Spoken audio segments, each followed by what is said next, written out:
My brother and I, we were very close.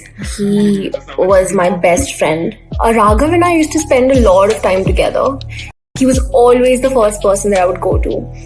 And he was just always there for me. I was always readily available for him. And I always thought that if there was something that was bothering him, I would get to know. But I didn't. He had just turned 18, 15 days before this happened. This happened on the night of 6th January 2019. It was around 8:45 p.m. I'd come home after my jog. It was just me and my father in the house. We were just waiting for Raghav to come back from his evening jog, and the doorbell rang.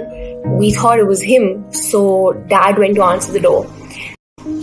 But it wasn't. It was two kids who lived in the same block.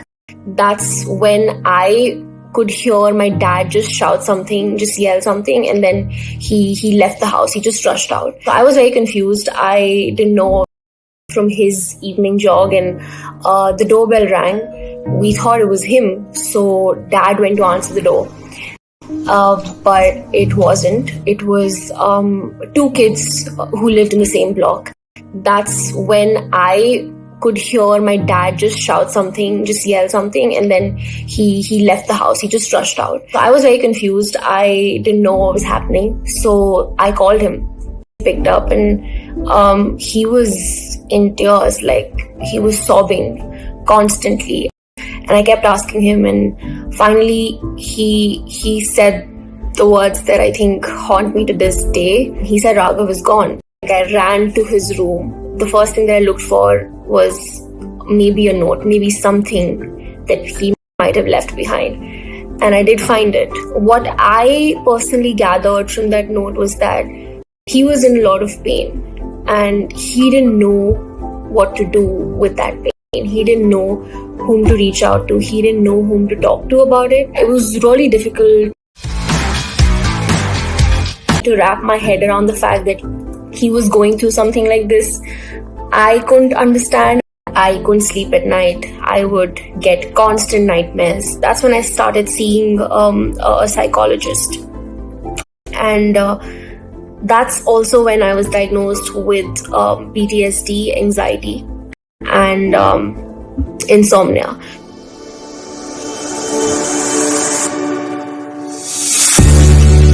The biggest factor that helped me cope with my mental health after that was when I decided that I want to work for suicide prevention. I want to focus on this. I also started researching around helpline numbers for suicide prevention and for mental health within our country. The first helpline that popped up, when I called them, they did not pick up. And I did try around 14 or 15 others as well.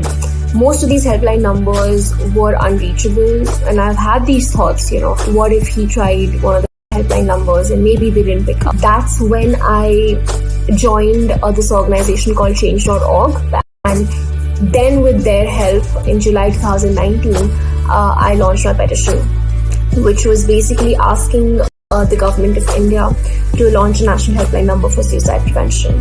We got close to 2 lakh signatures in the first 2 to 3 months.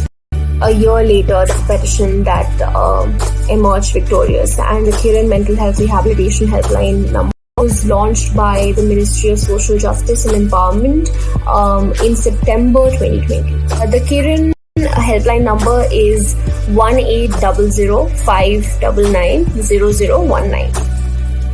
It's a toll-free 24/7 helpline number, which is available in 13 different regional languages with close to 600 psychologists and mental health professionals from across the country.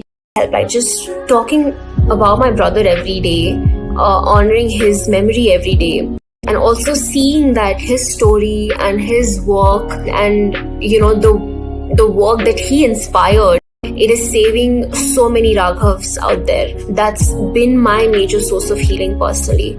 The stigma surrounding mental health in India is quite massive. They have the fear of being judged. They have the fear of being dismissed. People tend to say stuff like, oh, you're just seeking attention. You're not actually sick. and that can have a very detrimental effect on the person who is reaching out. Try to be someone who will listen to the friend or the loved one without judging them. If you are not feeling okay, if you feel like you're struggling, please reach out. If you're able to do that, your story will become someone else's survival guide. So please do not give up. Do not give up on yourself.